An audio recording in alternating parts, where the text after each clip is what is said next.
দর্শক সবার প্রতি শুভকামনা জানিয়ে শুরু করছি এনটিভির নিমন্ত্রণে। আপনাদের সঙ্গে আছি আমি নুহাত সাওম।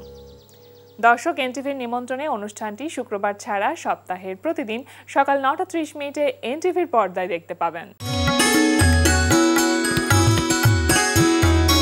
আমাদের আয়োজনে আজ থাকছে সংস্কৃতি, এনটিভি অনুষ্ঠান সূচি ও আলাপন। প্রথমেই সংস্কৃতি।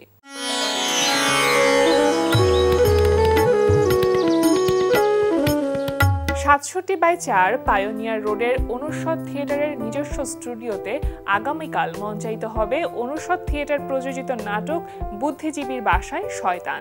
নাটকটি নির্দেশনায় মোহাম্মদ বারী। ধানমন্ডির লালমাটিয়ার কলাকেন্দ্রে অনুষ্ঠিত হচ্ছে শিল্পী শিশির ভট্টাচার্যের রেখাচিত্র প্রদর্শনী। প্রতিদিন বিকেল ৪টা থেকে রাত ৮টা এই সময়ের প্রদর্শনী চলবে ২৭ সেপ্টেম্বর পর্যন্ত। আলোকচিত্রী নাসির আলী মামুনের তোলা শিল্পী এস এম সুলতানের ছবি নিয়ে ধানমন্ডির বেঙ্গল শিল্পালয়ে অনুষ্ঠিত হচ্ছে আলোকচিত্র প্রদর্শনী শতবর্ষে সুলতান। প্রতিদিন বিকেল ৪টা থেকে রাত ৮টা এই সময় প্রদর্শনী চলবে ২৭ সেপ্টেম্বর পর্যন্ত। এবার এনটিভি অনুষ্ঠান সূচি।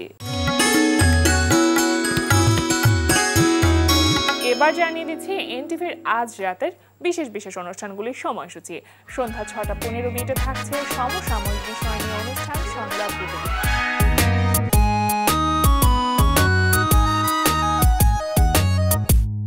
সন্ধ্যা ৬:৪৫ থাকছে কাজী মোহাম্মদ মোস্তফার প্রযোজনায় অনুষ্ঠান বিজ্ঞানে আনন্দ।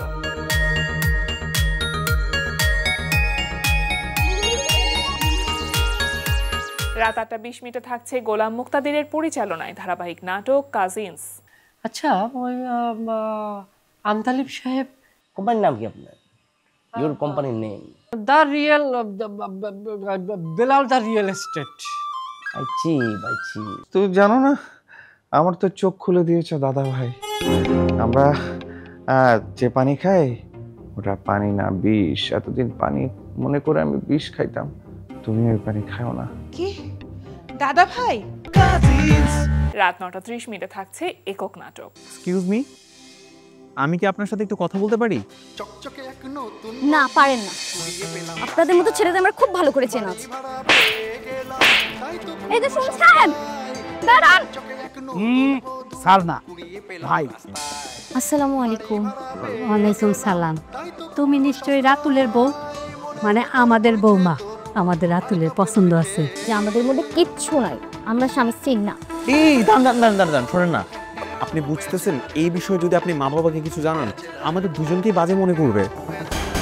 মিতা বাড়ি ফেরেনি, যে আমার মান সম্মান ধুলায় মিশিয়ে দিয়ে বিয়ের আসর থেকে তোরে ফুসলায় তুলে নিয়ে গেছে, তোকে আমি আর ছাড়বো না। আরে রাত ১১:৩০ সরাসরি সম্প্রচার হবে মোহাম্মদ নুরুজ্জামানের প্রযোজনায় সঙ্গীতানুষ্ঠান মিউজিক নাইট। এই ছিল এনটিভির আজ রাতের বিশেষ বিশেষ অনুষ্ঠানগুলির সময়সূচি।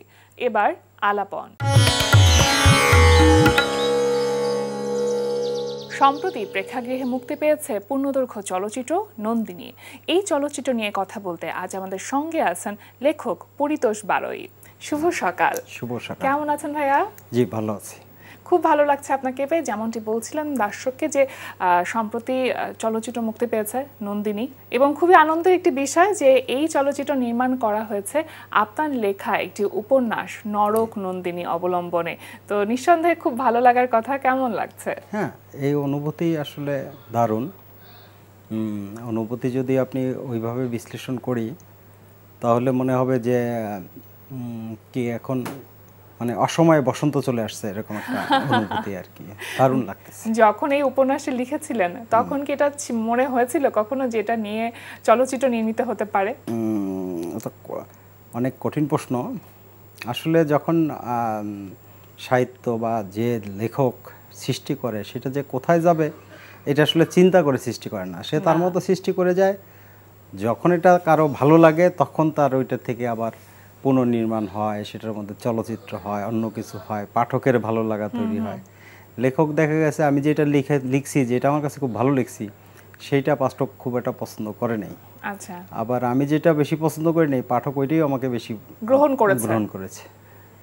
তো লেখাটা ওই রকম যে আপনি চিন্তা করে কিছু লিখতে পারবেন না। হ্যাঁ, লেখা তৈরি নরকনন্দিনী উপন্যাসটি আপনি কবে রচনা করেছিলেন, লিখেছিলেন কবে? এটা 2007 সালে প্রকাশিত হয়েছে। 2007 সালের 21শে বইমেলায় প্রথম প্রকাশিত হয়েছে, সেখান থেকে পরে 2018তে আর কি এটার নির্মাণ শুরু হয়। আচ্ছা, 2018তে নির্মাণ শুরু, তার মধ্যে বেশ অনেকগুলো বছর চলে গেছে।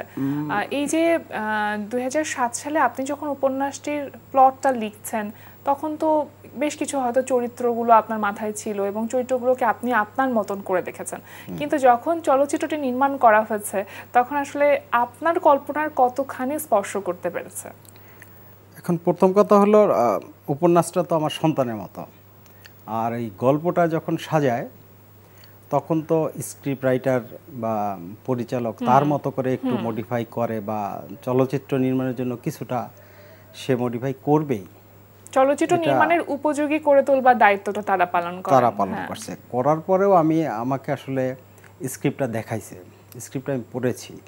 তো কিছু কিছু জায়গায় যখন আমি অবজেকশন দিলাম যে এগুলো তো এরকম নাই, তখন ওনারা বলতেছে যে আসলে একটু এরকম করা লাগবে, কারণ চলচ্চিত্র নির্মাণের ব্যাপারটা তার আমি বুঝি না, আমি আমার লেখার জায়গাটা বুঝি। তো ওখানে তো কিছুটা পরিবর্তন আসছেই। তবে সর্বোপরি যে গল্পটা আমি বলেছিলাম ওই গল্পটাই উনি উপস্থাপন করেছেন, এইটা ওই স্ক্রিপ্ট রাইটিংয়ের মধ্যে ছিল। এবং সর্বোপরি আমাদের যে ছবিটা মুক্তি পেয়েছে নন্দিনী, সেখানেও ওই একই গল্পই আছে আর কি, মানে মূল গল্পটা, হ্যাঁ মূল গল্পটা ঠিক আছে। আপনার দেখা হয়েছে হলে গিয়ে? হ্যাঁ, আমি হলে গিয়ে দেখেছি, এবং প্রথম দিনের প্রথমটাই স্টার সিনে কমপ্লেক্সের হলে গিয়ে দেখেছি। ছবি হিসাবে আসলে এটা তো দেখলাম, দেখার পর ভালোই লাগছে আমার কাছে। মানে এখন ওই মানে আমাদের প্রত্যেকের চোখে কিন্তু আলাদা। এক সবুজে আমরা অনেক কিছু দেখি, এক সবুজের মাঝে তাকালে অনেক কিছু দেখতে পাই। উনি ওনার মতো সবুজ দেখে, আমি আমার মতো কি জানো বেবি, একজন এক এক রকম শেডস তৈরি করতে পারে তার নিজেদের চোখ দিয়ে বা পার্সপেক্টিভের জায়গা থেকে। তো আমাদের গল্পটা হলো মূল বক্তব্য ঠিক আছে কিনা, আমি আসলে ওটাই দেখেছি যে আমার গল্পটা আমি যা বলতে চাইছি সেটা উনি বলেছে কিনা, এই বাকি যেটা ওনার মতো নির্মাণ করেছেন। আপনার কাছে যখন প্রথম এই প্রস্তাব আসে যে আপনার এই উপন্যাসটি নিয়ে চলচ্চিত্র নির্মাণ করতে চাই আমরা, এই ঘটনাটা কিভাবে ঘটেছিল? আসলে 2007-এ প্রকাশিত, তো এরপর অনেকেই আসলে এটা দিয়ে নাটক বা চলচ্চিত্র করতে চেয়েছে। আচ্ছা, আরও যে প্রস্তাব পাইনি তা না, তো প্রস্তাব পাওয়ার পরে আমি বলেছি যে আগে আপনি স্ক্রিপ্ট করেন। আমি আগেই অনুমতি দেইনি, স্ক্রিপ্ট যদি আমার পছন্দ হয় যে ওই গল্পে আমি আছি বা আমার বক্তব্য আছে, মূল গল্পটা আছে, তাইলে আমি রাজি। তো অনেকে দিয়েছেন, আমি আসলে খুব বেশি পছন্দ করতে পারি নাই তাদেরটা। তারা যে ভালো করে নাই তা না, কিন্তু আমার কাছে মনে হয়েছে এটা বেশি আমাকে সরাই ফেলছে আমার বক্তব্য। তো এখন যেটা নন্দিনী আকারে প্রকাশ হয়েছে, চলচ্চিত্র হয়েছে, এখানে আমার বক্তব্যটা মোটামুটি ভালো অবস্থানে আছে, এই জন্য ওনাকে বলেছি। এবং যখনই স্ক্রিপ্টটা পছন্দ হয়েছে যে এরকম করবে, তখনই তারে অনুমতি দেওয়া হয়েছে আর কি, লিখিত অনুমতি। এর আগে আমি দিইনি আর কি। নিজের পছন্দ না হলে তো আসলে অনুমতি দেওয়াও যায় না। এখন পর্যন্ত 26টি প্রেক্ষাগৃহে এই চলচ্চিত্রটি মুক্তি পেয়েছে, তো দর্শকদের কাছ থেকে সাড়া কেমন পাচ্ছেন? আর যদি বলি যে পাঠকদের কাছ থেকে সাড়া কি আলাদা পাচ্ছেন কিনা? হ্যাঁ, এটা আসলে চলচ্চিত্রের বিষয়টা তো আমাদের এখন ঈদকেন্দ্রিক হয়ে গেছে, আর আমরা অনেকটা ঈদকেন্দ্রিক, উৎসব কেন্দ্রিক বলা যেতে পারে। এটা আসলে উৎসব কেন্দ্রিক হয়ে গেছে। তো আমরা আসলে চাই নাই যেটা উৎসব কেন্দ্রিক হোক, আমরা চেয়েছিলাম, এটাই আমার দাবি ছিল, যেটা একটা মুক্ত সময়েই মুক্তি করেন, মুক্ত সময়ে, যাতে কেউ মানে ছবি দেখা লাগবে বা 2 ঘন্টা সময় কাটানো লাগবে দেখে হলে ঢুকে গেছি তা না। নরকনন্দীকে যারা চেনে, একটা বাংলা চলচ্চিত্র যারা পছন্দ করে, একটা গল্প যারা পছন্দ করে, যে একটা সুন্দর মুভি দেখবো, একটা সুন্দর ছবি হবে বাংলাদেশের, এইটা দেখবে, এদেরকেই আমরা চেয়েছি। আচ্ছা, এবং এই সময় আমরা ওরকম মানে হুড়মুড়ি খাওয়া দর্শক আসলে নাই, আর আমরা চাইও নাই যে এত দর্শক আসুক। আমরা চাইছি যে আমাদের মধ্যবিত্তের মধ্যে যে মানে হলে গিয়ে ছবি দেখার যে প্রবণতাটা কমে গেছে, ওইটা একটু ফিরে আসুক, মানুষ ফ্যামিলি নিয়ে আসুক, যে একবেলা একটু ভিন্ন প্রকার আনন্দ নেই। আমরা তো টিভির সামনে বসে অনেক ছবি দেখি, কিন্তু এটা হলে যাওয়ার একটা প্রবণতা আসুক, মানুষ আমরা যে মেসেজটা দিচ্ছি এটা গ্রহণ করুক। হলে যাওয়া ব্যাপারটা যেন উৎসব কেন্দ্রিক বা উৎসবের সময় আমি শুধু যাচ্ছি এমনটা না হয়, সেটা যেন সারা বছর চলমান থাকুক, এটাই আমাদের চাওয়ার ছিল আর কি। এবারে প্রথম আপনার কোনো উপন্যাস অবলম্বনে নাটক বা সিনেমার কাজ হলো নাকি এর আগে হয়েছে কখনো? নাটক হয়েছে আগে নাটক হয়েছে আরো 2টা, সেটা বিভিন্ন চ্যানেলও মানে 2টা চ্যানেলে প্রচারও হয়েছে, আর চলচ্চিত্র এই প্রথম। তাহলে তো ভালো লাগার জায়গাটাও অনেক বেশি। ভালো লাগার জায়গাটা অবশ্যই অনেক বেশি। হ্যাঁ, বললাম তো এটা আমার কাছে মানে অসময়ে বসন্তর মতো ফুটে উঠছে, এটা সবসময় আমার মানে এই অনুভূতিটা একটু বেশি, যে প্রথম যখন একটা কিছু হয় সবার কাছে এরকম। এখন এমনিতে আর অন্যান্য কি কি কাজ করা হচ্ছে লেখালেখি ছাড়া বা লেখালেখির পাশাপাশি? এমনিতে আমি চাকরি করি পার্সোনালি, আমার মানে নিয়মিত পেশা যেটাকে আমরা বলি, সেখানে আমি ব্যক্তিগতভাবে ইঞ্জিনিয়ারিং জব করি, সরকারি চাকরি সেটা। এর বাইরেই আসলে আমি লেখালেখিটা করি, এই 2টাই আমার কাজ, আর কোনো কাজ নেই। ইঞ্জিনিয়ারিং আর লেখালেখি এটা তো একেবারে দুমুখী। আসলে এইখানে খুব আমি তো মনে করি উল্টো, যারা ইঞ্জিনিয়ার, যারা ডাক্তার, এদেরকে লেখা উচিত। আচ্ছা। আর যারা মানে অন্যান্য পড়ে তাদেরকে মানে তারা হলো বিশ্লেষণ করবে। সৃষ্টিতে ইঞ্জিনিয়ার আর ডাক্তার দিয়ে আমার থাকা উচিত, এটা আমার মতামত। এটা অন্যদের মতামত অন্যরকম, কিন্তু আমার মতামতটা হলো এরকম। ইঞ্জিনিয়ার ডাক্তারদের একটু সময় নিয়ে মানে নিজেদের প্রফেশনের বাইরে গিয়ে লেখা উচিত। কৌশলগত দিকটা যেহেতু তারা ভালো বোঝে, সেই জায়গা থেকে সবার। আপনি ছোটবেলায় কি হতে চেয়েছিলেন? ইঞ্জিনিয়ার হতে চেয়েছিলেন না লেখক হতে চেয়েছিলেন? ইঞ্জিনিয়ার হতে চাইনি, লেখক হতে চাইনি। তাহলে কি হতে চেয়েছিলেন? আমি হতে চেয়েছিলাম প্রথমে ফুটবলার, আচ্ছা, পরে হতে চেয়েছিলাম ক্রিকেটার, 2টার একটাও আমার জোটে নাই। তো তারপরও ফুটবল ক্রিকেটের সাথে এখনো জড়িত বলতে আমাদের সংগঠন আছে, সেখানে মানে পারলে তাদেরকে একটু শ্রম দিয়ে সাহায্য বা অর্থনৈতিক সাহায্য করি, আমি করার চেষ্টা করি। মনে সেই ইচ্ছাটা কোনো না কোনো ভাবে আসলে কাজে লেগেছে। আমি চাই যে ওই মানে সৃজনশীলতায় থাকুক, এটাও খেলাধুলাও একটা সৃজনশীলতা, ওর মধ্যেও যদি বাচ্চারা থাকে, বাচ্চারা যাতে ভালো হয়। এটা হলো প্রথম ছাপার অক্ষরে নিজের নাম কবে দেখেছিলেন এবং সেটা কোথায় ছিল? তো আরো কঠিন অনুভূতি। প্রথম ছাপার অক্ষরের নাম হলো 2099 মানে 1999 সালের প্রথম আমার বই প্রকাশ হয়। তো প্রথম বইটা যখন বইমেলার 15 দিন আগে আমি হাতে পেয়েছি, ছাপা হয়ে যখন আসছে হাতে, তো বেশ প্রকাশক আমাদের যে কটা দেয় তার চেয়ে একটু বেশি চেয়ে নিলাম। আচ্ছা। তো এখন মনে হলো যে এই বই হাতে আমি, তো আমার মনে হচ্ছে যে আমি যেন মানে কিছু একটা হয়ে গেছি। তো আসলে এরকম বই যে শত শত আছে, মানে আরো বেশি আছে, প্রতিবার প্রকাশ, ওরকম না, তো ওরকম বিষয়ে আমি ভাবি নাই। আমি ভাবেছি যে এই যে ছাপার অক্ষরের নাম, মানে এটা কিছু হইলো, মানে এক ভিন্ন অনুভূতি, যে প্রথম এটার প্রতি একটা আলাদা আকর্ষণ বা বলা যেতে পারে লেখক সত্তার একটা ক্ষুদ্র লোভ কাজ করে। হ্যাঁ, এই প্রকাশটা সবারই হোক, আমি চাই সবাই লেখক হোক, সবার মনেই সুন্দর সুন্দর গল্প আছে, সুন্দর সুন্দর কি বলে এটাকে, গল্প অনুভূতি আছে। এই জন্য আমি বলি যে সব পেশার লোক লেখক, সব পেশার লোক লিখলে সব পেশাই থেকেই ভালো জিনিস আসবে। আপনি এখন পর্যন্ত উপন্যাস লিখেছেন আনুমানিক 40টিরও বেশি, এছাড়াও আপনার অন্যান্য আরো অনেক কিছু লেখালেখি করা হচ্ছে, সেগুলো কি ধরনের? আমি মাঝে মধ্যে একটু গানও লিখি।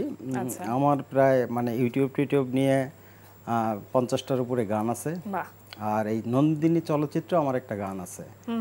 আপনার লেখা গান? হ্যাঁ, আমার একটা লেখা গান। সেটা কি এই চলচ্চিত্রের জন্য লিখেছিলেন না আগে লেখা ছিল? হ্যাঁ, না, এটা চলচ্চিত্রের জন্যই লেখা।